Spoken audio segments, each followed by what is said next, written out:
Myśleliśmy, że to rozwiązanie będzie takie proste do wdrożenia i stawiania takiej rywalizacji pomiędzy AI a lekarzem. Parę mikrofonów, sztuczna inteligencja, aplikacja i już? Samo zbieranie danych, które służyły do wytrenowania sztucznej inteligencji, było bardzo skomplikowane. Prawie 80% wizyt w przychodniach jest niepotrzebnych. Alexa Stage. Dzień dobry, ja nazywam się Maciek Tęgi. Jesteśmy w Amazon Development Center Poland w Gdańsku, w naszym biurze i zapraszam Państwa na kolejny odcinek Alexa Stage. Moim i Państwa gościem jest dzisiaj Honorata Hawke-Dys, współzałożycielka Stetomi, innowacyjnego startupu telemedycznego z Polski, liderka projektów naukowych z ponad 15-letnim doświadczeniem, autorka ponad 30 publikacji, laureatka kilkudziesięciu nagród oraz mówczyni TED. Honorata podzieli się z nami swoimi spostrzeżeniami na temat przyszłości opieki zdrowotnej, emocjonalnych aspektów technologii medycznej oraz roli sztucznej inteligencji we współczesnej medycynie. Cześć Honorata. Cześć, bardzo mi miło. Słuchaj, my zawsze rozpoczynamy od takiego pytania rozgrzewkowego. Co jadasz na śniadanie? No tak, śniadania to w ogóle nie jest mój temat. To jest temat, który ogarnia mój mąż i on robi śniadania i mi, i dzieciom, bo tak to pewnie byśmy nic nie jedli. Ale moim ulubionym śniadaniem od dzieciństwa jest chleb z masłem i z pomidorem. To jest po prostu hit dla mnie. Super, standardowe takie śniadanko. Ale jecie to śniadanie na lunch czy w porze śniadania? W porze śniadania. W porze śniadania, super. Drugim rozgrzewkowym pytaniem jest pytanie o inteligencję. Wszystkich naszych ekspertów i ekspertki pytamy o to, co oni rozumieją pod pojęciem inteligencji. No właśnie, to jest takie pytanie o definicję i to jest takie w ogóle ciekawe, bo te definicje to jest taka domena ludzi, którzy bardzo lubią zamykać bardzo skomplikowane rzeczy, najlepiej w bardzo prostym równaniu. Co ciekawe, sztuczna inteligencja tak naprawdę nie potrzebuje tych definicji i uczy się poprzez przykłady i przyjmuje tą złożoność świata taką, jaką ona jest. Natomiast jeśli miałabym zdefiniować sztuczną inteligencję, to chyba bym się trzymała tej najprostszej definicji, że jest to po prostu umiejętność maszyn do wykonywania zadań, które do tej pory przypisywane były inteligentnym istotom. Tak bym chyba w taki najprostszy sposób to zdefiniowała. A jeśli chodzi o taką sztuczną inteligencję, o której mówimy w głównej mierze, jeśli chodzi o medycynę, to jest to głównie uczenie machine learning, uczenie nadzorowane i to jest ten rodzaj inteligencji, która jest taka z jednej strony najprostsza, a z drugiej strony najłatwiejsza do kontrolowania i głównie nią się posługujemy. Czyli ona jest bardzo taka sfokusowana na jakimś jednym obszarze, tak? Tak. No, w przypadku Stetomi, o którym pewnie zaraz porozmawiamy, jest to wytrenowanie modelu do wykonywania konkretnych zadań czy przejęcia umiejętności, które w tym wypadku posiadał lekarz. Okej. Idźmy w tym temacie. Co to jest to Stetomi? Powiedz nam. No właśnie nawet mam ze sobą Stetomi tutaj w niebieskim etui. To jest takie małe urządzonko, domowy stetoskop, za pomocą którego możemy w warunkach domowych wykonać badanie tak jak w gabinecie lekarskim. Czyli mamy stetoskop, mamy na telefonie aplikację. Ta aplikacja przeprowadza nas przez ten proces badania, czyli mówi, gdzie przyłożyć ten stetoskop, informuje nas o tym, czy w pomieszczeniu nie jest za głośno, czy oddychamy wystarczająco głęboko. Później analizuje te dźwięki i daje nam wynik, czyli określa, czy w naszych płucach są obecne nieprawidłowe dźwięki osłuchowe. Czyli robi dokładnie to, co robi lekarz w gabinecie, osłuchując nam z takim tradycyjnym stetoskopem i pozwala nam uzyskać taki wynik. Dodatkowo jeszcze mierzy częstotliwość oddychania, mierzy tętno, mierzy stosunek czasu trwania do wydechu, czasu trwania wdechu do wydechu. Także robi tyle, ile możliwe jest do wyczytania z dźwięków naszego ciała. Oczywiście ten wynik możemy wysłać do lekarza. To nie jest tak, że zostajemy z tym wynikiem sami. Możemy ten wynik w prosty sposób udostępnić lekarzowi. Lekarz klika w link, widzi nasze wyniki, słyszy dźwięk, widzi spektrogram, który jest wizualizacją tego dźwięku. Może ten dźwięk odsłuchać. No tutaj możliwości otwiera się całe spektrum, co możemy dzięki takiemu rozwiązaniu zrobić. Ja sobie może wezmę je do ręki, to urządzenie, a ty w międzyczasie może powiesz mi, bo to urządzenie narodziło się w twojej głowie, prawda? Tak. Jak to jest się moje stało? dziecko. No, to urządzenie i pomysł na to urządzenie pojawił się, no już musimy się cofnąć trochę, to było jakieś 8-9 lat temu. Ja, jak wiesz, jestem psychoakustykiem na Wydziale Fizyki Uniwersytetu Adama Mickiewicza, więc zawsze mnie interesowało, jak ludzie słyszą dźwięki, co oni słyszą, jakie parametry fizyczne decydują o ich spostrzeżeniach, więc taki miałam background, ale z drugiej strony w tym czasie byłam świeżo po doktoracie.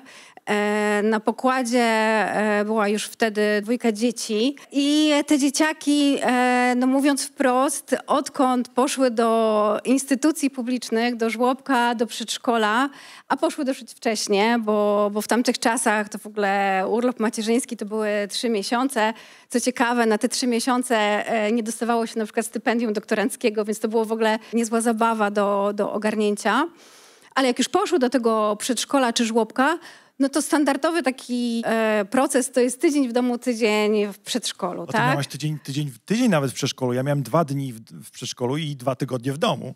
No tak już nie chciałam przesadzać, ale trochę to tak wygląda, że no, te dzieciaki ciągle chodzą z katarem, z kaszlem i to jest ciągle taka wojna i takie zastanawianie się, czy to jest ten moment, żeby pójść do lekarza, czy jeszcze dziecko, czy to jest tylko zwykła infekcja, czy ona już zeszła na oskrzela i na płuca. Więc na początku taki niedoświadczony rodzic, dziecka, które jak się okazało ma alergię na orzechy. Bardzo często chodziłam do lekarza, żeby osłuchiwać dziecko i to badanie właśnie było takim kluczowym. No a raz niestety przydarzyło się, że może za późno trafiłam do lekarza, przegapiłam te dźwięki osłuchowe i z moją cudowną Heleną trafiłyśmy do szpitala, w którym spędziłyśmy 2 tygodnie.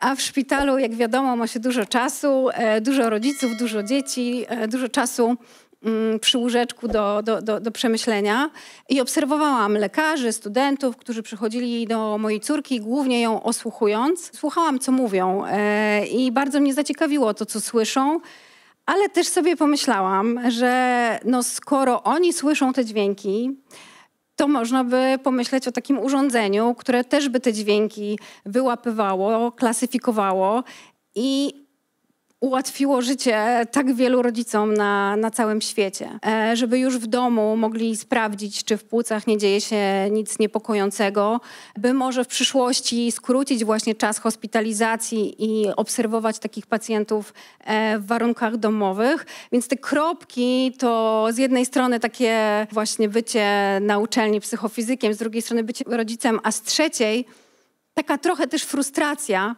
bo nie oszukujmy się, na uczelniach ciągle jak gdyby wszystko się kręci wokół publikacji, wokół grantów. One często są bardzo teoretyczne, są fajne najczęściej, ale trafiają do szuflady, nie zamieniają się w coś praktycznego. Gdzieś brakowało mi tego działania.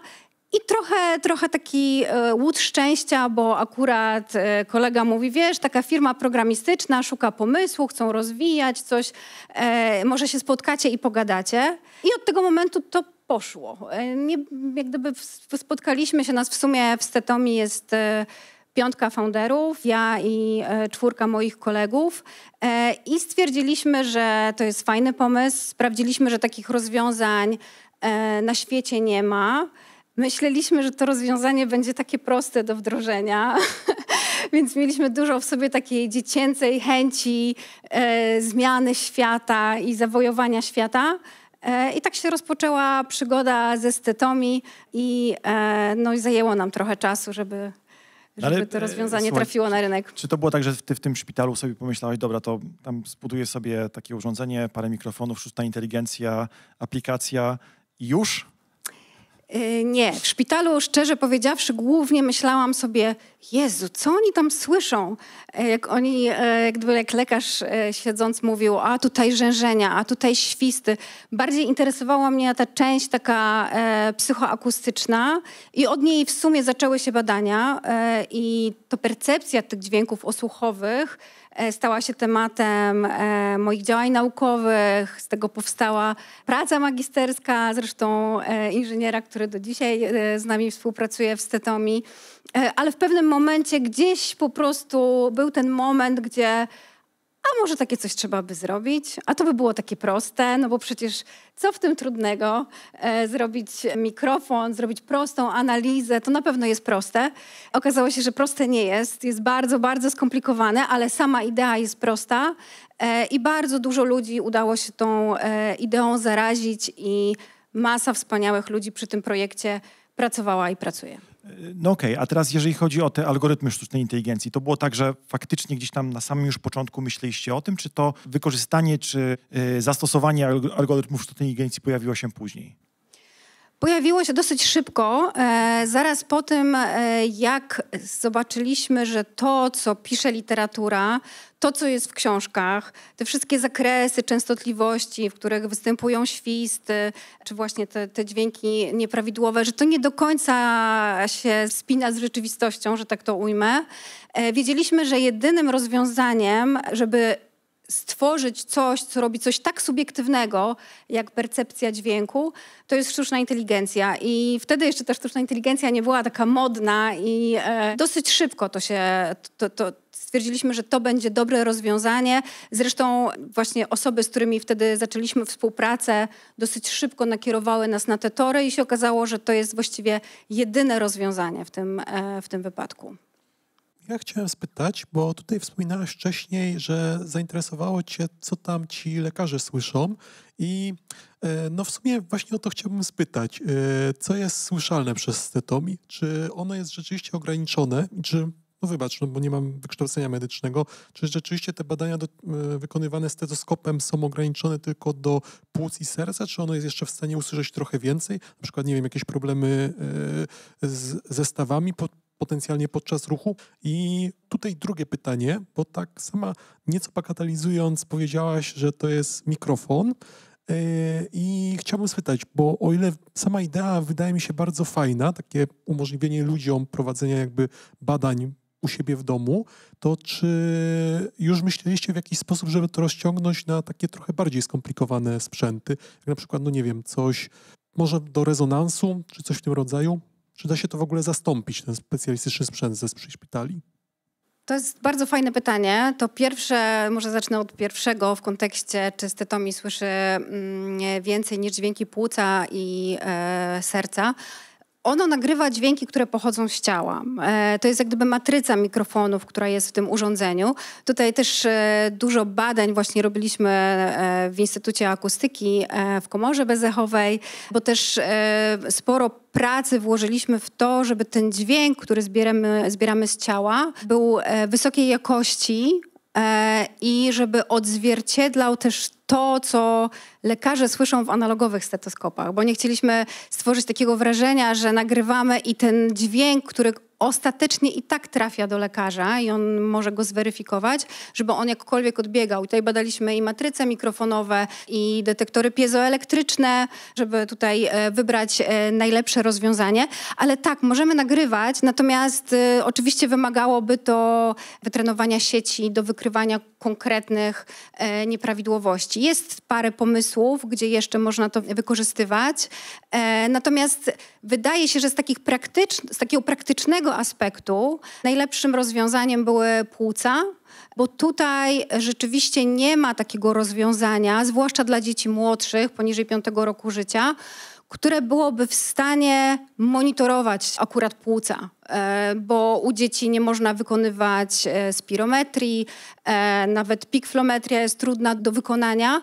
Także tutaj trochę z aspektów praktycznych wybraliśmy płuca, natomiast serce też jest tutaj, oczywiście osłuchuje się serce, ale tutaj są z kolei też już lepsze narzędzia do tego, tak? Mamy echo serca, które jest w stanie zweryfikować te dźwięki zbierane kardiologiczne, więc w pierwszej kolejności postawiliśmy na dźwięki oddechowe i na monitorowanie głównie dzieci i dzieci z chorobami przewlekłymi.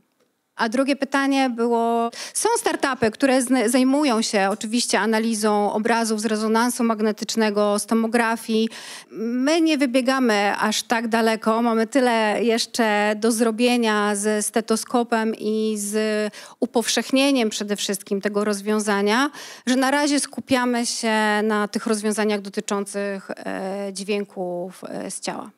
Ja, szczerze mówiąc, ja też często zastanawiam się, co ci lekarze słyszą, zakładając stetoskop. A drugie pytanie, które zawsze miałem, to jest, ile z tych osób ma wady słuchu? To jest też ważne pytanie i to jest w ogóle taka magia, bo zwróćcie uwagę, o ile inne badania pozostawiają po sobie ślad, to znaczy, nie wiem, robimy tomografię, robimy rezonans, mamy obraz, dostajemy na płycie jeszcze często wyniki, to tutaj ten dźwięk, który słyszy lekarz, pozostaje w jego głowie. I my absolutnie nie jesteśmy w stanie sprawdzić, co tam się zadziało. Także w ogóle elektroniczne stetoskopy umożliwiają bardzo fajną rzecz, czyli dokumentowanie tego, co słyszy lekarz, a to z kolei otwiera całe szerokie spektrum do zbierania historii choroby, do analizowania zmian, które zachodzą w czasie i też do weryfikowania poprawności tego, co słyszą lekarze, bo tutaj to jest rzeczywiście bardzo, bardzo subiektywne badanie i dlatego też samo zbieranie danych, które posłużyły do wytrenowania sztucznej inteligencji, było bardzo skomplikowane, bo na początku wydawało nam się, że no właśnie każdy lekarz słyszy to samo, więc nie będzie problemu. Opiszemy jakąś grupę dźwięków i w ten sposób nauczymy sztuczną inteligencję. A potem okazało się, jak robiliśmy takie spotkania na początku w szpitalach, był dystrybutor słuchawkowy, lekarze wokół stołu, którzy odsłuchiwali nagranych dźwięków jeszcze wtedy innymi elektronicznymi stetoskopami, okazało się, że oni nie są spójni w swojej opinii, w sensie, że oni inaczej nazywają te dźwięki, że często nie zgadzają się sami ze sobą. Więc to było bardzo trudne i pokazało, jak bardzo subiektywne jest to badanie. Więc my, że tak powiem, żeby nauczyć taką sztuczną inteligencję, w sumie zajęło nam to prawie 2 lata, zbieranie dźwięków w szpitalach, w różnych miejscach, gdzie znajdowały się osoby, które miały właśnie nieprawidłowości osłuchowe. Stworzyliśmy cały system do opisywania tych dźwięków i lekarze spędzili tysiące godzin, milisekunda po milisekundzie opisując te nagrania, ale ponieważ tej spójności nam brakowało, więc każdy dźwięk, który trafiał do tej bazy, która uczyła sztuczną inteligencję, opisywany był przez 3 lekarzy i 1 akustyka, który tutaj też miał bardzo istotną rolę w moderowaniu później tej dyskusji, bo dźwięki z kolei, które były opisane i miały te niezgodności, to organizowaliśmy fizyczne, takie myśmy to nazywali konsylia, gdzie fizycznie lekarze siedzieli i próbowali ustalić, jakie dźwięki oni tam słyszą i do jakiej klasy możemy te dźwięki zaliczyć. Więc tutaj tej pracy było sporo i też samej tej pracy związanej z opisywaniem tych dźwięków, bo okazuje się, że w podręcznikach do medycyny tych nazw na te dźwięki jest bardzo, bardzo dużo. Teraz w ogóle prowadzimy szkolenia wspólnie z Naczelną Izbą Lekarską, tak żeby uspójnić to myślenie o tych dźwiękach osłuchowych i żeby wszyscy posługiwali się tą samą ujednoliconą terminologią, żeby było łatwiej. Super historia. Ja chciałem trochę dopytać o tą historię trenowania i opisywania danych. Z profesorem Duchem, zdaje się, w pierwszym odcinku Alexa Stage rozmawialiśmy o tej zasadzie GIGO, garbage in, garbage out, jeżeli chodzi o sztuczną inteligencję, tak? Jakby z tego, co opowiadasz, to właśnie to wy staraliście się jak najmocniej możecie przeciwdziałać temu, tak? To znaczy bardzo dokładnie staraliście się opisywać te dane i to, z tego, co rozumiem, wynikało z jednej strony gromadzenie danych, z drugiej strony też uspójnienie nazewnictwa, tak? Co do tego, co określone dźwięki oznaczają i później wspólne diagnozowanie, co te dźwięki oznaczają, tak? Tak, tutaj my nie mówimy o diagnozie właśnie, to jest jak gdyby zawsze mówimy o tym, że stetomi wykrywa określone dźwięki, ono wykrywa, to ja może tutaj wymienię te dziwne nazwy, wykrywa świsty furczenia, to są takie dźwięki, które pojawiają się w momencie, kiedy pojawia się obturacja, czyli wywężenie w drogach oddechowych, to wtedy pojawiają się świsty właśnie w przypadku na przykład zaostrzenia astmy i dźwięki nieciągłe, takie jak rzężenia drobno- i grubobańkowe. One z kolei powodują, to są takie dźwięki, które pojawiają się w poważniejszych, na przykład w zapaleniu płuc, zapaleniu oskrzeli. To jest takie raptowne rozklejanie się małych dróg oddechowych i to są takie dźwięki przypominające trzaski, czy lekarze to nazywają stąpanie po śniegu. My bardzo dużo tych dźwięków wrzucamy, można na YouTubie też mamy taką bibliotekę dźwięków posłuchowych, żeby studenci się uczą z tej bazy, bo to jest bardzo też cenne, że można te dźwięki nagrywać. Natomiast jeśli chodzi o tą zasadę, o której mówisz, to tak, to było dla nas najważniejsze i kluczowe, żeby stworzyć jak najlepiej opisaną bazę dźwięków do trenowania sztucznej inteligencji. To był chyba jeden z najtrudniejszych kroków do stworzenia samej technologii. I tu naprawdę lekarze włożyli masę pracy i to oni nauczyli tej swojej eksperckości naszą sieć, która w tej chwili działa. A co ciekawe, robiliśmy takie badania, że w tej chwili lekarze częściej zgadzają się z wynikami naszej sieci niż sami ze sobą. Więc to jest dosyć ciekawy wynik. Tym razem znowu 2 pytania, jeśli można. Po pierwsze, pamiętam, że jedna z poprzednich ekspertek, która jakby tutaj się wypowiadała na stage'u, mówiła o problemie takiej pewnej europocentryczności, o ile dobrze pamiętam, zbiorów danych. I na przykład odbiciu się tego na sztucznej inteligencji, która powiedzmy miałaby problemy z rozpoznawaniem po prostu osób czarnoskórych na zdjęciu, ze względu na to, że po prostu dane, na których była szkolona, zawierały w większości zdjęcia białych Amerykanów. Czy w jakiś sposób braliście na to poprawkę podczas tych konsyliów oraz gromadzenia swoich własnych danych? To po pierwsze. Czy to są dane tylko dotyczące Polaków, czy też, nie wiem, to sprawdzi się również w krajach azjatyckich? Po drugie, chciałem spytać o zastosowanie tych algorytmów sztucznej inteligencji na tych danych, o których zapisywaniu wspomniałaś. Czyli czy jak Tomi zapamiętuje te wyniki indywidualnego dziecka, to potem te dane są jeszcze w jakiś sposób przez nie analizowane? Czy planujecie takie usługi, czy one są zapisywane tylko tak na zasadzie logów później dla lekarzy? Dobrze, to odpowiadając na pierwsze pytanie, rzeczywiście nawet ostatnio na ten temat myślałam. Faktycznie dane, które myśmy zbierali, pochodziły z polskich szpitali i tym samym dotyczą głównie Polaków. Natomiast analizowaliśmy i konsultowaliśmy się z profesorami i z Polski, i z zagranicy odnośnie różnic, które mogą się pojawić. I tutaj literatura jak gdyby nie znajduje jakiegoś dowodu na to, że miałoby to inaczej funkcjonować na przykład w przypadku osób czarnoskórych. Stetomi jest również obecne, akurat to ciekawe, w Japonii. Mamy certyfikację w Japonii i tam również są prowadzone badania, które nie pokazały jakichś tutaj odstępstw w tym zakresie.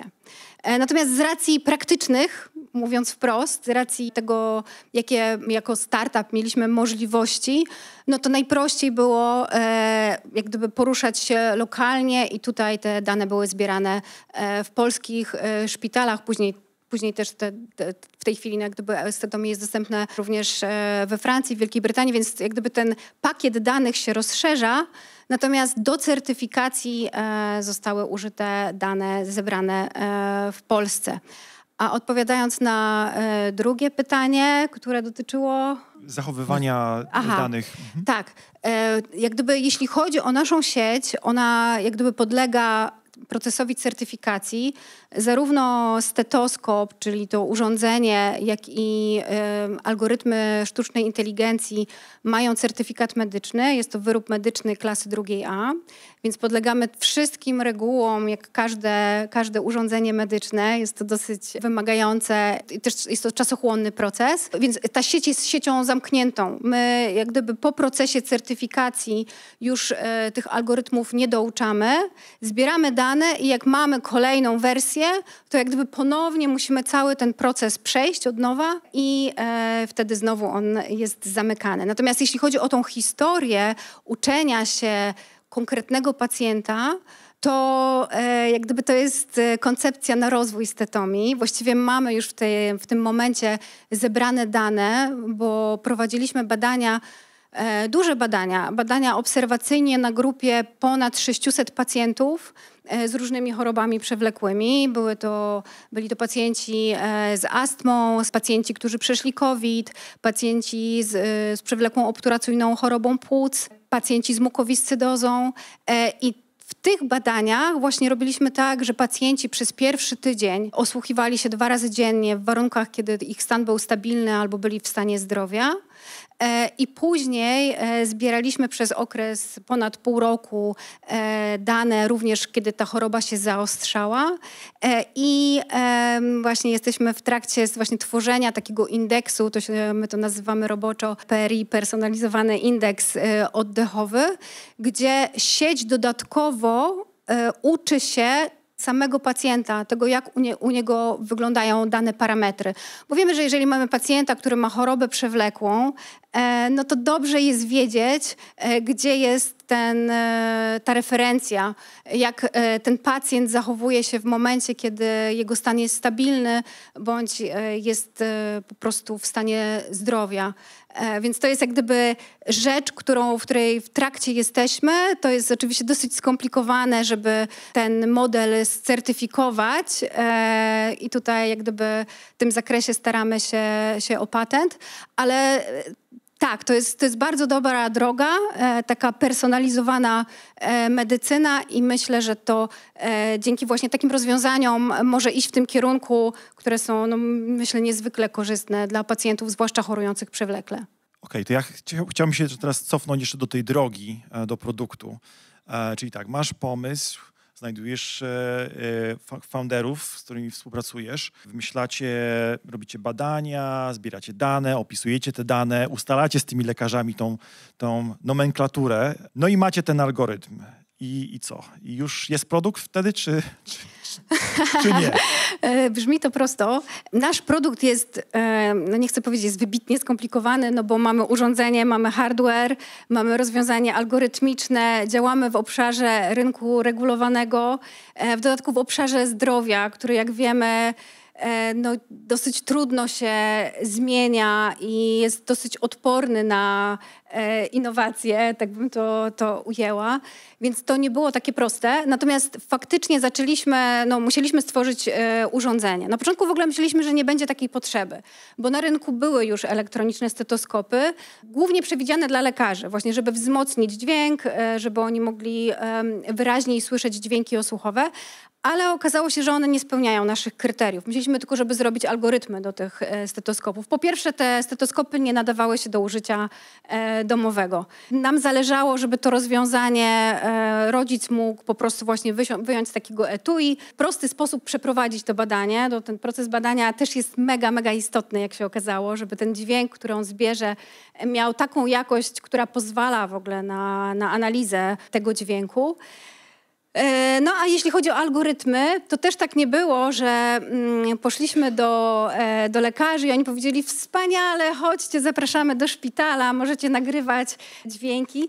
To jest jak gdyby też przesiedzieliśmy godziny na korytarzach u różnych lekarzy i tutaj wielkie ukłony dla pani profesor Bremborowicz ze szpitala z Poznania, która jako pierwsza jak gdyby wpuściła nas na oddział, zauważyła ten potencjał i chciała z nami współpracować, a wtedy nie mieliśmy jeszcze ani rozwiązania, które jest certyfikowane, mieliśmy głównie pomysł i ona pomogła nam tutaj bardzo i pozwoliła nam przede wszystkim właśnie rozpocząć takie pierwsze testy. A później już jak mieliśmy patent, jak zbierać te nagrania, co też nie jest łatwe, bo to potrzeba oczywiście zgody komisji bioetycznych. Cała ta procedura zbierania tych danych jest skomplikowana, no bo zbieramy je od dzieci w szpitalach, więc to też nie jest proste. A jeszcze ilość tych danych, tutaj akurat ta sieć jest oparta na ponad milionie takich właśnie tagów, opisów lekarskich.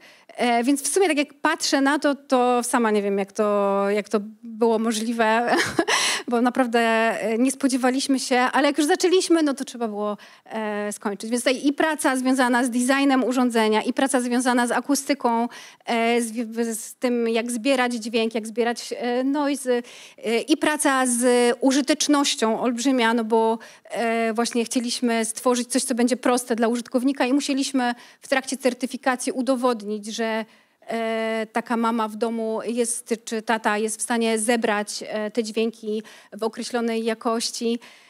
I praca z lekarzami, żeby właśnie z jednej strony opisywali te dźwięki, z drugiej strony wsparli nas i pomogli w projektowaniu tego rozwiązania, żeby ono było użyteczne.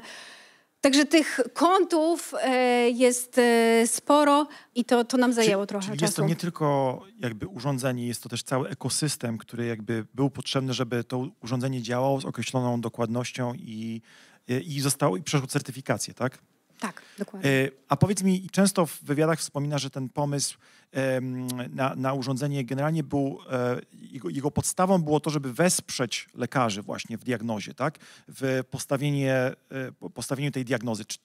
Czy to się też pojawiło od początku, czy na początku myśleliście o tym, że to wy będziecie stawiać tą diagnozę? Bo to też jest moim zdaniem to jest bardzo duża różnica, tak? Pomiędzy postawieniem diagnozy, a pomiędzy takim empowermentem, tak? Pozwoleniem komuś innemu tą diagnozę postawić. Tak. Jeśli chodzi o diagnozę, u nas diagnoza jest słowem zakazanym. Diagnoza jest po stronie lekarza, zawsze. Natomiast to, co mówisz, jak gdyby było od początku w naszych głowach, to znaczy wzmocnienie kompetencji lekarza i przede wszystkim dostarczenie mu danych na temat pacjenta. Bo w tej chwili to wygląda w ten sposób, że powiedzmy, że mamy dziecko, które ma podejrzenie astmy. Dziecko kaszle. Tak? Coś się dzieje. Najczęściej ten kaszel pojawia się w nocy. I następnego dnia rano, jak uda nam się dostać do lekarza, idziemy do lekarza i on widzi to nasze dziecko w tym jednym momencie. I wtedy je osłuchuje i tak naprawdę na bazie tego, co powie mu rodzic, stawia diagnozę. Tutaj też były badania w tym zakresie i się okazuje, że tutaj ta relacja od strony rodzica jest bardzo subiektywna.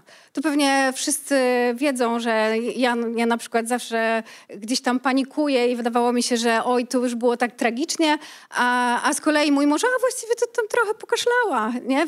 Więc tutaj ta subiektywność i to, jak dramatycznie przekażemy lekarzowi tą relację, wpływa na to, jakie leki, jakie leczenie zostanie zastosowane.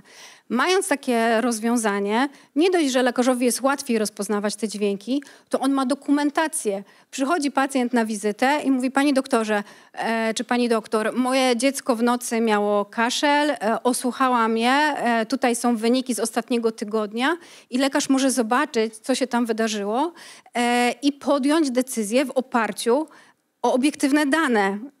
I to jest ta część, w której my tutaj na pokładzie mamy naprawdę wybitny autorytet profesora Andrzeja Emeryka, który jest tutaj przewodniczącym Rady Medycznej i on za każdym razem, jak się z nim spotykamy, podkreśla, że medycynę trzeba obiektywizować, że lekarze muszą podejmować decyzje w oparciu o dane, a nie tylko w oparciu o właśnie te subiektywne relacje. Więc tutaj ten aspekt obiektywizacji i aspekt, jak gdyby to jest, ja to nazywam, że to jest narzędzie lekarza w rękach pacjenta. I jeżeli lekarze korzystają z tego rozwiązania, są w stanie naprawdę dużo skuteczniej i w sposób bardziej obiektywny leczyć. Super, a jeżeli chodzi o ten aspekt obiektywizacji, jakby mówi się o tym, że zastosowanie sztucznej inteligencji w telemedycynie i ogólnie w medycynie jest ma bardzo duży potencjał. Tak? Jeżeli zobaczymy sobie na badania dotyczące tego, ile osób nie ma dostępu do podstawowej opieki medycznej, a ile osób ma telefon komórkowy na przykład na świecie, to są niesłychane jakby różnice, tak? W tym, że naprawdę bardzo dużo ludzi nie ma tego dostępu do podstawowej opieki zdrowotnej, natomiast ma telefon. No i jak osoba, która jest w tej branży, na to spogląda? Jeśli chodzi w ogóle o rozwój telemedycyny i rozwój tej obiektywizacji, to więcej jest, mam wrażenie, rozmów na ten temat, więcej jest mówienia w kategorii przyszłości niż takiej realnej implementacji. Dlaczego tak jest? Przyczyn jest wiele. Przede wszystkim, no oczywiście trudno jest zmienić coś, co jest jak gdyby już jakąś wielką organizacją, dosyć konserwatywną, więc trudno jest przekonać lekarzy do zmiany. Samego siebie jest trudno przekonać do zmiany, a co dopiero lekarzy, którzy już mają wyrobioną sobie ścieżkę. Trudno jest znaleźć ścieżkę do implementacji systemowej takich rozwiązań. To jest w ogóle nasze marzenie, żeby to rozwiązanie było dostępne jako rozwiązanie refundowane. Natomiast do tej pory takich urządzeń cyfrowych praktycznie nie było i nie ma ścieżki prawnej.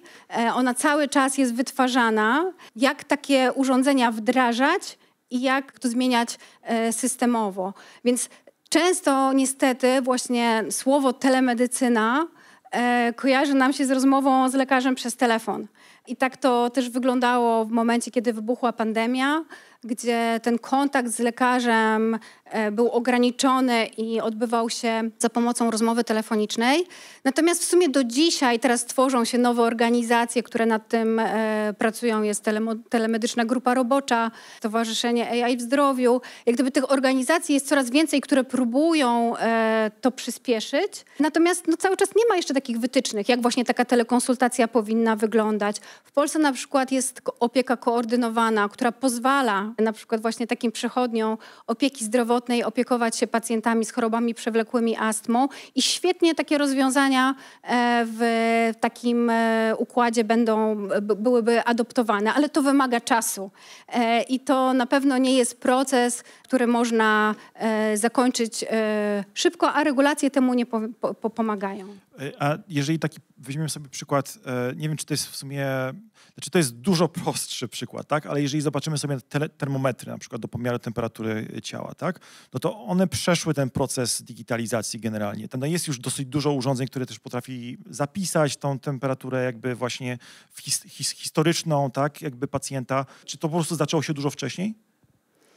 Z jednej strony zaczęło się dużo wcześniej, z drugiej strony no jest to zupełnie jak gdyby, my lubimy mówić, że chcielibyśmy, żeby właśnie stetomii było w apteczce tak jak termometr, ale jest to jednak dużo prostsze do wykonania. Natomiast ja nawet patrzyłam na historię, bo się zastanawiałam, mówię, Boże, ile to może trwać? I przyjrzałam się, jak to było w przypadku ciśnieniomierzy, jak to było w przypadku glukometrów. I się okazało, że nawet w przypadku prostego rozwiązania, jakim jest ciśnieniomierz, to trwało dekady. I pierwsze ciśnieniomierze, kiedyś można było zmierzyć ciśnienie tylko w gabinecie lekarskim, też spotykały się z oporem, no bo pacjent coś zrobi źle w domu, bo to jest zmniejszenie kontaktu pacjenta z lekarzem. I to po prostu, ja mam takie poczucie, jak już jestem w Stetomii od tylu lat i współpracuję ze środowiskiem medycznym, że musi minąć trochę czasu, że jak gdyby właśnie muszą, i to dobrze w sumie, że muszą być naprawdę duża praca włożona w badania, w publikacje, w weryfikację technologii, żeby ona mogła stać się standardem. Ale tak jak mówię, ciśnieniomierz to były dekady, glukometr też. Czyli można powiedzieć, że teraz ta adopcja przyspieszyła jednak. Nie potrzebowaliście dekady, prawda? Myślę, że tutaj jeszcze dużo jest do zrobienia, jeśli chodzi o takie upowszechnienie stetomii. Stetomii jak gdyby od tego roku jest tak powszechnie dostępne na rynku takim komercyjnym. Nie powiem, miałam satysfakcję, jak zobaczyłam stetomii na półce, to taki mały tam robaczek w środku się bardzo cieszył i sobie myślał, wow, od pomysłu do takiego rzeczywistego produktu na półce. Ale produkt na półce to jest tak naprawdę pierwszy krok, bo co z tego, że on jest na półce? Ludzie muszą wiedzieć, rozumieć, jak z tego korzystać, jakie to przynosi benefity. Lekarze muszą współpracować z tym rozwiązaniem i to wymaga czasu, nakładów finansowych i tak dalej. A jeżeli chodzi o branżę telemedyczną i wykorzystanie danych w tej branży i takie ogólne aspekty etyczne połączone z adopcją sztucznej inteligencji, czy myślisz, że jest odpowiednia właśnie nacisk regulacyjny położony na to, czy jest go za dużo, za mało? To jest trudne pytanie, bo oczywiście jeśli chodzi o produkty medyczne, dane medyczne, to tutaj istnieją regulacje. I oczywiście my jako producent wyrobu medycznego musimy ich przestrzegać. I właściwie tym zagadnieniem etycznym jest to, na ile te dane, jeżeli ktoś jest w ich posiadaniu, nie mówię tutaj o stetomii, ale w ogóle o danych medycznych, w jakim celu on je wykorzystuje. Bo tutaj, jeśli chodzi o takie zagadnienia, nawet się zastanawiałam, etyczne w związku z AI, bo często pada pytanie, no dobrze, no to AI nam zastąpi lekarza, czy ono jest lepsze. Dużo jest takich porównań pomiędzy technologią i stawiania takiej rywalizacji pomiędzy AI a lekarzem. To tutaj jak gdyby ja nie widzę jakichś nowych zagrożeń związanych z etyką. Ja wychodzę zawsze z założenia, że priorytetem jest pacjent. I jeżeli sztuczna inteligencja robi coś lepiej niż lekarz, to jest najważniejsze, żeby jak gdyby ten pacjent był zaopiekowany. Ale wiadomo, że najlepszym takim combo to jest współpraca sztucznej inteligencji z lekarzem i tutaj my jesteśmy w tej pozycji, że obiektywizujemy czy automatyzujemy umiejętności, które dla lekarza są trudne, zbyteczne, zajmują mu czas. Czyli tutaj tego konfliktu tak naprawdę nie ma. I myślę, że w większości przypadków zastosowania sztucznej inteligencji w medycynie tutaj są benefity po prostu. Dziękuję. Mam pytanie od publiczności. Tym razem nie 2, tylko może tak 1,5. Bo tutaj było pytanie o te teleporady. I być może to jest wybieganie trochę zbyt daleko w przyszłość, ale czy uważasz, że kiedykolwiek Stetomi będzie dostępny jako po prostu aplikacja mobilna na telefon? Czy jednak ten mikrofon w obecnym produkcie jest zbyt dokładny, żeby kiedykolwiek w telefonie go zastąpił? I połowa. Jeśli tak, to czy rozważaliście przeniesienie tej analizy na kamery w telefonach? Bo kamery są coraz lepsze i lepsze. Inaczej niż telefony, inaczej niż mikrofony. W telefonach rozwój skupia się raczej na tych kamerkach. Czytałem o takich algorytmach, które przenoszą po prostu nagrywane drgania jakichś materiałów na dźwięk. Czy uważasz, że kiedykolwiek to może dojść do punktu, w którym umożliwi wprowadzenie takiej aplikacji mobilnej? Myślę, że takie coś jest możliwe, natomiast od razu mam w głowie cały proces, a jakby takie coś certyfikować, jakby to sprawić, żeby to miało szansę zostać wyrobem medycznym. I tu trochę tego jeszcze nie widzę, więc myślę, że jeśli chodzi o to wykorzystanie kamer, to jeszcze trochę. Natomiast jeśli chodzi o porady telemedyczne, to tutaj ta droga jest krótsza. My, jeśli chodzi o nasze rozwiązanie, w momencie, to było właściwie już jak kończyła się pandemia COVID, Stetomi było w takim programie pilotażowym Ministerstwa Zdrowia. Było obecne w 80 przychodniach opieki zdrowotnej dla pacjentów, tak właśnie, żeby ich monitorować z domu. Było zintegrowane w ogóle z tym systemem ogólnym, ten system się nazywał DOM wtedy i ono się sprawdziło bardzo dobrze.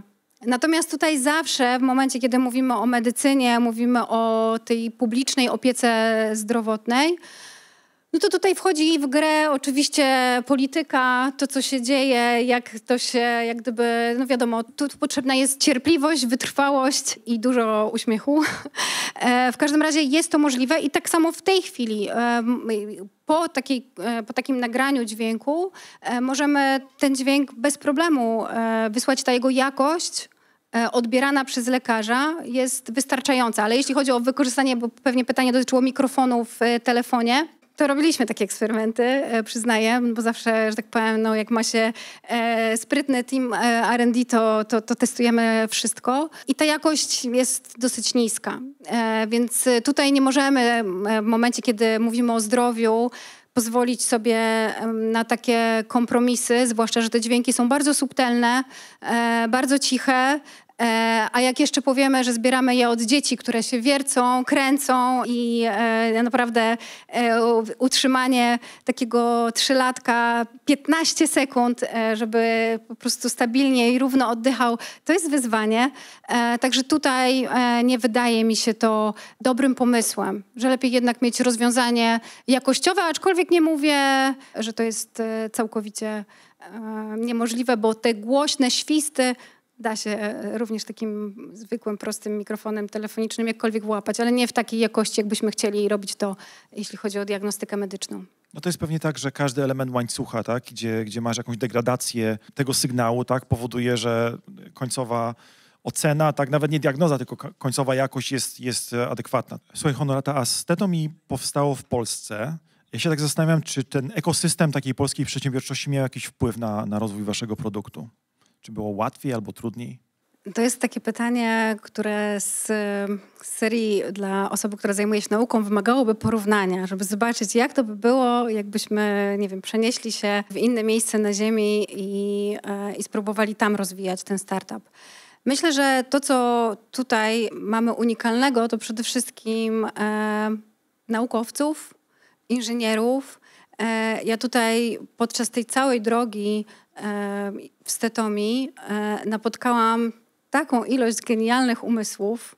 To jest w ogóle chyba największa nagroda, jeśli chodzi o pracę w startupie, bo praca w startupie jest wymagająca, tam jest dużo chaosu, dużo na początku. Trzeba być bardzo, bardzo wszechstronnym. Natomiast ludzie, których spotkałam, właśnie którzy pracowali przy skonstruowaniu samej bryły urządzenia, za którą zresztą dostaliśmy nagrodę IF Award, takiego Nobla w dziedzinie designu, tutaj Michał Bonikowski, czy elektronicy, czy właśnie akustycy od nas z Uniwersytetu imienia Adama Mickiewicza, czy specjaliści właśnie z zakresu sztucznej inteligencji, którzy są po prostu ambitni i nie ma tak, że powiemy, no ale to jest trudne, to jednak, to może nie. My naprawdę zawzięliśmy się bardzo i ta konsekwencja i upór myślę, że jest tutaj w Polsce bardzo silną cechą i bardzo pozytywną cechą i jesteśmy w stanie rozwijać wspaniałe produkty. Później oczywiście droga komercjalizacji tego rozwiązania, droga ta, która już jest, ja tu mówię, taka mniej przyjazna, kiedy mamy produkt i trzeba go sprzedać, to już jest inne zagadnienie i trudniejsza ścieżka. Ale jeśli chodzi o sam rozwój produktów, to naprawdę ludzie są tutaj olbrzymią walutą. I jeszcze tylko dopowiem, że na potwierdzenie tej tezy właśnie mamy, bo tutaj zakulisowo rozmawialiśmy o logopedii, o tym, że możemy też za pomocą dźwięku wykrywać różne inne dolegliwości. To właśnie team nasz z Stetomi brał udział w takim konkursie, w którym właśnie na podstawie dźwięków, na podstawie wokalizacji można było wykrywać, czy pojawiają się jakieś zmiany i o jakim charakterze w krtani. I tutaj, to już było chyba 2 czy 3 lata temu, ten nasz team zajął drugie miejsce w tym konkursie, w którym brali udział sami najwięksi tego świata, wielkie uniwersytety, wielkie korporacje. U nas to był jak gdyby side project, po prostu gdzieś po godzinach wykonywany. Więc to jest trochę na potwierdzenie mojej tezy i to jest olbrzymia wartość, którą tutaj mamy na miejscu. Wspomniałeś tej płaszczyźnie współpracy z środowiskiem medycznym, tak? To chyba też było coś, co pozwoliło wam rozwijać ten produkt, tak? Tak, tutaj olbrzymi wkład ze strony lekarzy, przede wszystkim w opisywanie tych danych. Naprawdę wielu wspaniałych młodych lekarzy zaangażowało się w ten projekt. Przede wszystkim dlatego, że wszyscy widzieli w nim wartość, bo faktycznie to osłuchiwanie, badanie stetoskopem jest już bardzo starym badaniem. W ogóle stetoskop, nie wiem czy wszyscy wiedzą, to jest narzędzie, które oczywiście dumnie lekarze noszą na szyi, jest trochę wyznacznikiem tego statusu, ale to narzędzie ma ponad 200 lat. Chyba kilka lat temu obchodzone było okrągłe urodziny. Ono zostało wynalezione przez René Leneka. Właśnie, co ciekawe, nie dlatego, żeby w ogóle być bliżej pacjenta, tylko żeby być dalej pacjenta, bo wcześniej lekarze przykładali ucho do klatki piersiowej przez serwetkę.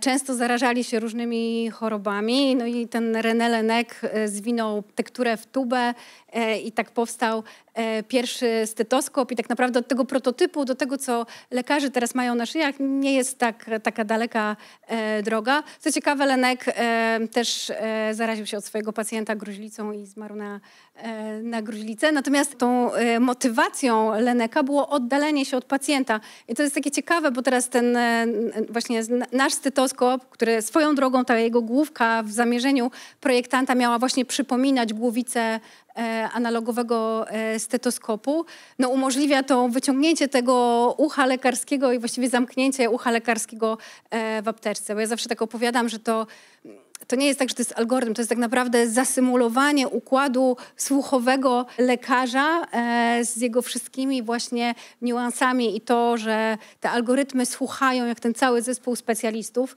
i to jest super. Czyli w efekcie zbliżenie lekarza do pacjenta. W efekcie, wbrew pozorom, poprzez oddalenie, zbliżenie, bo tak naprawdę takie rozwiązania powodują, że mamy lepszy kontakt z lekarzem, większą płaszczyznę porozumienia niż bez takich rozwiązań. W ogóle pacjenci, którzy korzystają z tego rozwiązania, oni jak gdyby mają taką większą sprawczość, jeśli chodzi o kontrolowanie chorób swojej rodziny. Oni jak gdyby wiedzą co i jak i tym samym czują się pewniej w swoim domu, kontrolując stan zdrowia najbliższych. A jeżeli spojrzymy na branżę szerzej, wspomniałaś o logopedii, tak? O potencjalnych możliwościach sztucznej inteligencji związanej z logopedią. Jak rozumiem, również w pomocy, diagnozowaniu jakichś problemów. Czy oprócz jakby takiego przełomowego, misyjnego produktu, który wy stworzyliście, czy są jeszcze inne, które ty obserwujesz i uważasz, że są naprawdę tak równie skomplikowane i równie przełomowe? Tych rozwiązań na rynku jest coraz więcej i tutaj mamy polski startup z Wrocławia, Infermedica. Oni z kolei tworzą takie modele, które jak gdyby bardziej pomagają w diagnozowaniu i tworzą te algorytmy związane z diagnozą i całkiem nieźle im idzie i tutaj na rynku polskim i na rynku amerykańskim. Są takie inteligentne nakładki na inhalatory. To jest jak gdyby fajnie też powiązane z naszym rozwiązaniem, które monitorują, jak często podajemy leki, które mają nam rozszerzać oskrzela, bo one mają swoje skutki uboczne i dobrze ich nie nadużywać, więc takie rzeczy się dzieją. Są takie prostsze rozwiązania, ale bardzo praktyczne, właśnie jakieś asystentki rejestrujące, Toki AI, jest taki polski startup, który to rozwiązanie rozwija, więc tego jest coraz więcej. Natomiast no właśnie fajnie by było, jakby powstała taka możliwość i plan na to, jak te wszystkie rozwiązania zintegrować i stworzyć z tego jeden spójny ekosystem, zrozumiały zarówno dla pacjentów, jak i dla lekarzy. I mam wrażenie, że tego w tej chwili najbardziej brakuje, bo tych rozwiązań jest sporo. Czy myślisz, że to musiało się wydarzyć na poziomie jakiegoś państwa, jakiejś Unii Europejskiej, tak? Jakby, żeby wyszła jakiegoś rodzaju motywacja, żeby taki ekosystem powstał? Tutaj znowu wracamy do regulacji, bo co kraj w Unii Europejskiej to trochę inne regulacje, inna droga, inne problemy opieki zdrowotnej, co też sprawia, że jak gdyby rozwijanie produktu z branży healthcare jest skomplikowane. Tutaj z takich fajnych przykładów są programy, które w Francji jest program, który się nazywa PECAN, u naszych sąsiadów w Niemczech jest DIGA i one umożliwiają takie szybkie wdrażanie innowacji cyfrowych, takich i aplikacji, i rozwiązań. Nie jest to droga, która jeszcze cały czas jest u nas w Polsce, że trzeba robić wieloletnie badania kliniczne, udowodnić na każdym poziomie, że przynosi efekt, bo czasami to nie ma sensu. Jeżeli mamy do czynienia ze stetoskopem, to szansa na to, że takie rozwiązanie zrobi komuś krzywda jest żadna, więc trzeba jak gdyby tutaj postępować inaczej. I w tamtych rozwiązaniach jest tak, że wdraża się te rozwiązania na rok, patrzy się, jakie one przynoszą efekty. Jeżeli te efekty są pozytywne, to dane urządzenie przechodzi jak gdyby na dalszy proces, na dalszy krok w refundacji i ta refundacja i wdrażanie takich rozwiązań jest jak gdyby dzieje się szybciej. I to są fajne przykłady. One oczywiście tam co do szczegółów też mają swoje problemy. Natomiast jak gdyby w Europie i w Stanach szuka się tych ścieżek przede wszystkim, żeby jak najszybciej rozwiązania, które przynoszą wartość systemowi i pacjentowi wdrażać. Bo tutaj na przykład to jest ciekawe, bo z jednej strony oczywiście fajnie mieć w domu rozwiązanie, sprawdzić i mieć większy spokój opiekując się swoim dzieckiem i to jest w ogóle ten benefit, który najczęściej słyszymy, że po prostu oj, wreszcie mam spokój, wiem, nie zastanawiam się, nie domyślam się, nie tworzę w głowie scenariuszy, że coś się dzieje, a z drugiej strony jest to korzyść dla systemu, bo takie rozwiązania tego typu wspierające telemedycynę okazuje się i tutaj właściwie były prowadzone niezależne badania w tym zakresie przez kilka ośrodków. Okazuje się, że one minimalizują liczbę niepotrzebnych wizyt. Prawie 80% wizyt w przychodniach jest niepotrzebnych i mogłoby się odbyć zdalnie albo mogłoby ich po prostu nie być i byłyby miejsca dla tych naprawdę potrzebnych. Minimalizuje się liczba hospitalizacji, optymalizuje się podawanie leków. Nikt z nas nie chce nadużywać leków i takie rozwiązania stosowane pozwalają optymalizować leczenie. Także z jednej strony mamy właśnie te benefity po jednej i po drugiej stronie, ale proces wdrażania takich rozwiązań jest skomplikowany, trudny i kosztowny. A taki proces wprowadzania waszego produktu na rynek wymaga osobnej certyfikacji w różnych państwach? My posiadamy certyfikat CE, czyli jak gdyby we wszystkich krajach Unii Europejskiej Stetomi ma ważny certyfikat. No teraz Wielka Brytania jest poza Unią, ale też jak gdyby tam te regulacje wspierają CE i jak gdyby jest możliwość korzystania z tego certyfikatu.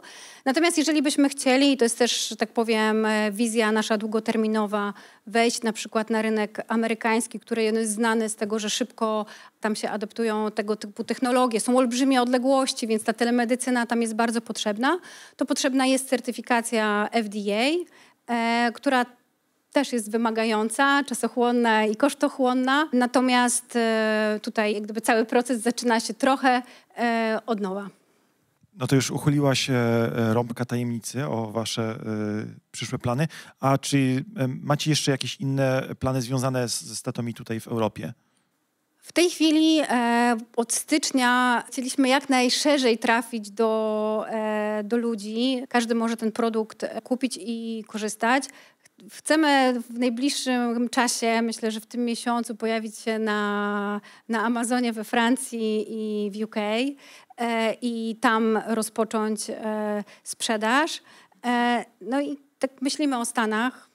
To myślenie o Stanach jest od początku, ale zawsze coś pojawia się większego, ale też mnie ta część najbardziej interesuje naukowa i tutaj cały czas jak gdyby staramy się mimo różnych przeszkód aplikować ośrodki i rozwijać ten produkt. I tutaj myślimy właśnie o tej personalizowanym podejściu. Mamy pomysł na stworzenie całej procedury ze środowiskiem medycznym, który ułatwi diagnostykę astmy u dzieci młodszych i tutaj mamy nadzieję, że tym razem uda nam się na ten projekt otrzymać grant. Więc tych pomysłów jest sporo. Jak to jest rozwijać taki produkt misyjny? Bo wydaje mi się, że jest to trochę coś innego niż rozwijanie na przykład tostera.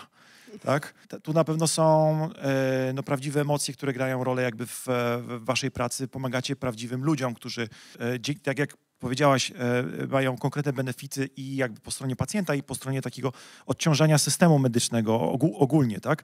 Czy myślisz sobie, jak przychodzisz codziennie rano do biura, jak fajnie pracować nad moim produktem misyjnym? Oj, nie. Chyba tak. Znaczy z jednej strony to jest tak, jak mówisz, bo faktycznie przez to, że ten produkt ma sens, jest misyjny, pomaga ludziom, to na pewno nam jako startupowi pomogło zgromadzić ludzi, którzy nad tym produktem pracowali. To jest jak gdyby taka nasza cecha wspólna wśród osób, które są w Stetomi, że my wierzymy w ten produkt. Wiemy, że on jest potrzebny i to naprawdę ułatwia przetrwanie ciężkich chwil.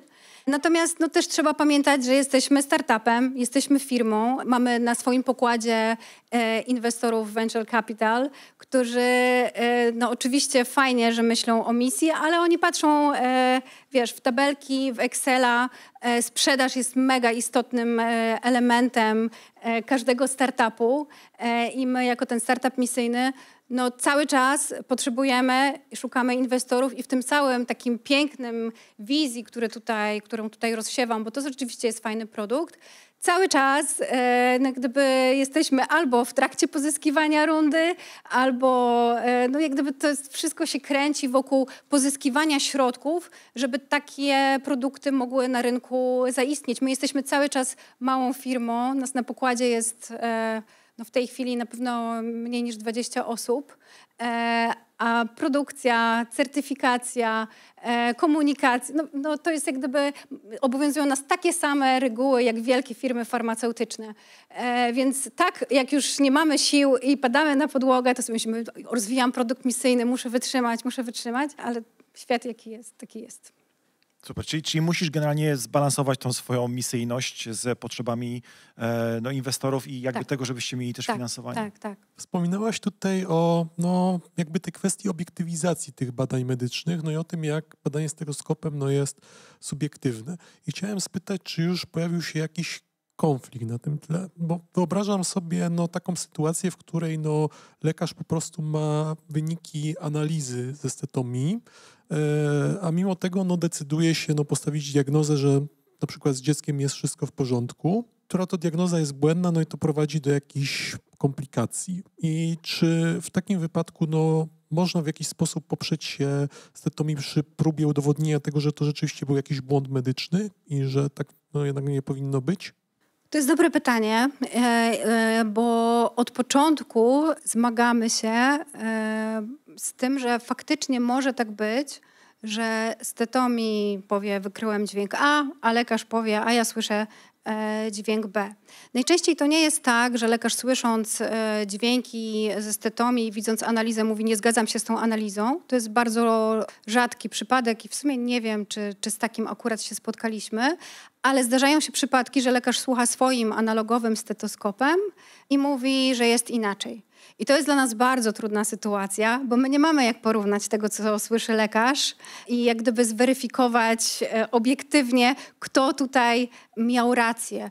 Więc jedyne, co możemy robić i co staramy się robić, to współdziałać z lekarzami, edukować ich, pomagać im zrozumieć, jak działa stetomii, jakie są jego ograniczenia, gdzie mogą spodziewać się wsparcia w tym zakresie. No i stąd właśnie te szkolenia, o których mówiłam, że tutaj prowadzimy z doktorem Janeczkiem szkolenia dla lekarzy z Naczelną Izbą Lekarską.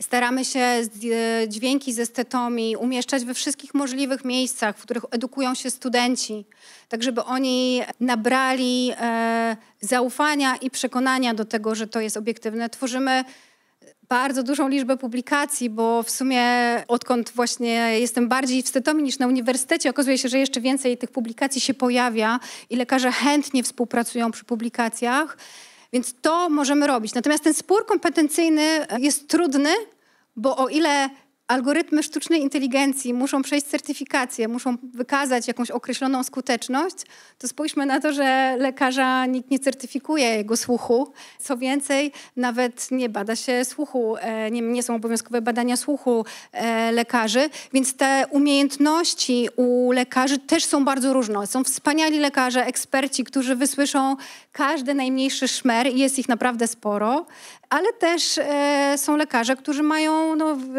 Maciek, jesteś po reżyserii dźwięku i wiesz, że ten słuch może być różny i nie mamy takiego mechanizmu, który by to porównywał. Więc staramy się sprawić, żeby stetomii było postrzegane jako wsparcie, żeby były jasne i klarowne ograniczenia tego rozwiązania i żeby lekarze po prostu nie obawiali się tej technologii, korzystali z niej i żeby jak najwięcej też studentów na etapie uczenia się dźwięków osłuchowych korzystało z takiego rozwiązania. Czyli w pewnym sensie przyzwyczaić też lekarza do tego narzędzia, który w przyszłości może wykorzystywać, jeżeli ma taką ochotę. Jasne. Ja chciałbym teraz troszkę zmienić temat. W jednym z wywiadów dla Uniwersytetu imienia Adama Mickiewicza powiedziałaś: mam coraz więcej kontaktów ze środowiskiem biznesowym i inwestorskim i widzę, że to cały czas głównie męski świat. Bardzo wierzę w siłę kobiet i uważam, że powinniśmy się nawzajem wspierać. Co robicie z stetomii, żeby wspierać kobiety w branży, ale też w startupach? No to jest taki temat, jak się pojawia temat feminizmu i temat, to ja mam takie poczucie, że zawsze się robi cisza w pomieszczeniu i wszyscy nie wiedzą, co się wydarzy i jak gdyby ta dyskusja, polaryzacja kobiety, mężczyźni zawsze powoduje emocje i nie ma co ukrywać. Dane, jak spojrzy się na dane i na to, ile procent kobiet jest founderkami startupów, ile kobiet jest w funduszach VC, jak te środki są przyznawane, to tutaj obraz jest jasny. W funduszach VC poniżej 10% to są kobiety, więc mało. Jeśli chodzi o startupy, jest coraz lepiej, ale mniej więcej chyba co czwarty startup ma w składzie kobietę.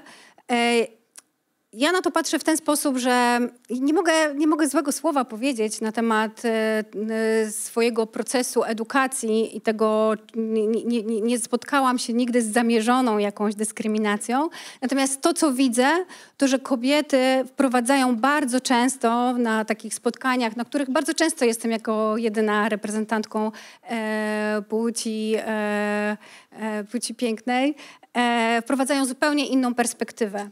I myślę, że wszystkim nam powinno zależeć, żeby tutaj była harmonia i balans i żebyśmy odchodzili od jakichś stereotypów płciowych i widzę tą wartość. U nas w stetomii jedną z najlepszych programistek właśnie była kobieta, Ewelina, i tutaj zawsze miałyśmy taki sojusz i chciałyśmy bardzo wspierać zwłaszcza młode dziewczyny, które zmagają się często z wątpliwościami, czy dam sobie radę, czy powinnam rozpoczynać takie wyzwanie.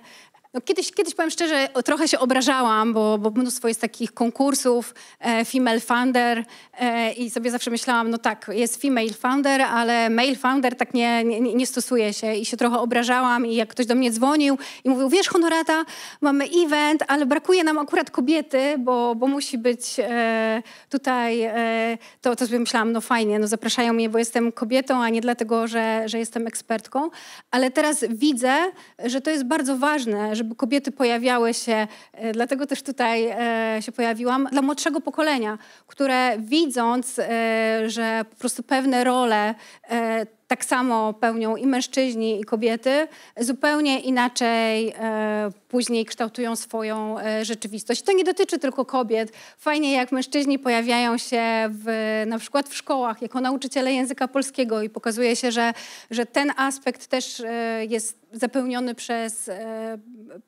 z kolei mężczyzn. Więc uważam, że tutaj ta równowaga jest w stanie przynieść dużo korzyści pod kątem rozwoju produktów, które często właśnie mają dużą wartość społeczną, ale również pod kątem biznesowym. Badania pokazują, że biznesy prowadzone czy startupy, w których są founderki, częściej odnoszą sukces, więc tutaj uśmiecham się do funduszy i do inwestorów i zachęcam do wspierania. Na pewno jednym z czynników, które umożliwiają odwrócenie tego równania, jak powiedziałaś o tych 10%, to jest właśnie pokazywanie mentorek i tych role models, które w tych rolach są, tak? I też chyba pokazywanie historii, która im towarzyszy, tak?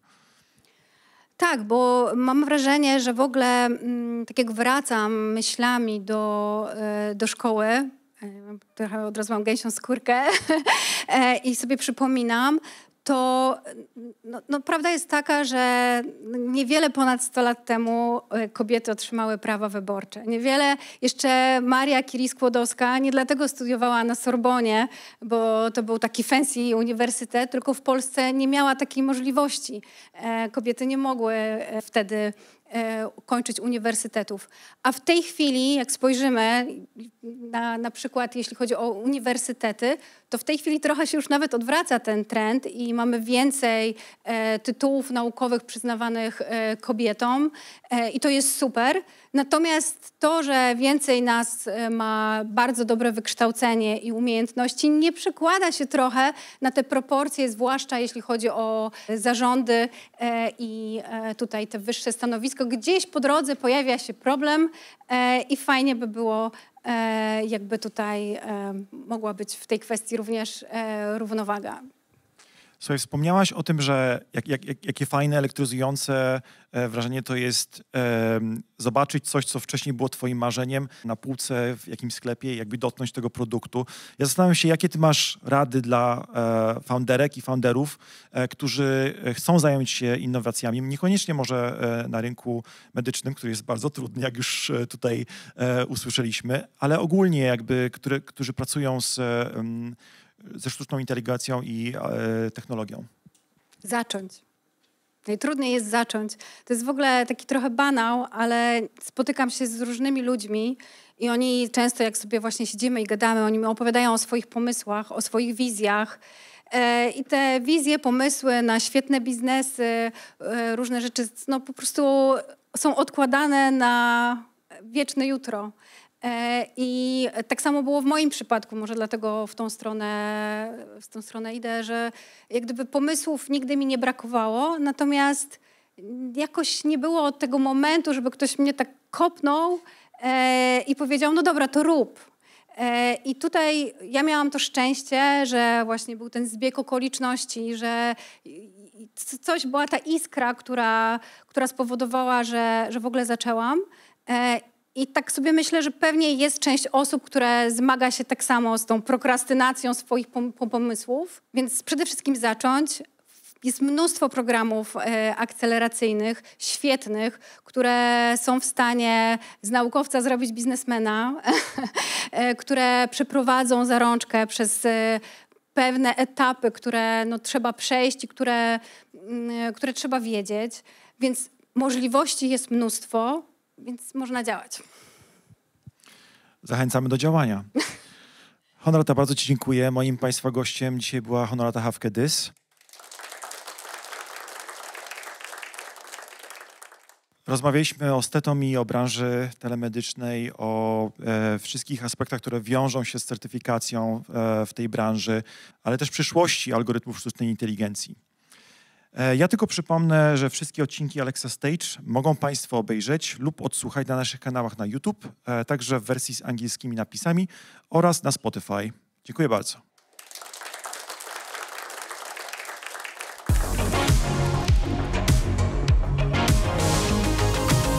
Alexa Stage.